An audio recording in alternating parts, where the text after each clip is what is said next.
Something I wish I did before I became a 1099 was sit down and have a thorough conversation with my accountant on the best way to set everything up, how to pay myself out, and all of the things. When I was first sitting out, I didn't want to spend the money to sit down with an accountant because, right, a good accountant is going to cost money. So I was like, I'll figure it out myself. And I ended up figuring out myself, and I made some pretty good decisions. But if I could go back, I would have set that shit up from the beginning, because it will save me a headache, the anxiety.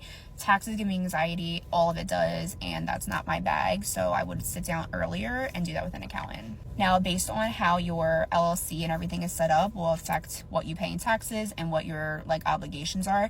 I'm an S corp, and so depending on how you pay yourself, whether it's distributions and salary, that affects how much self-employment tax you're paying.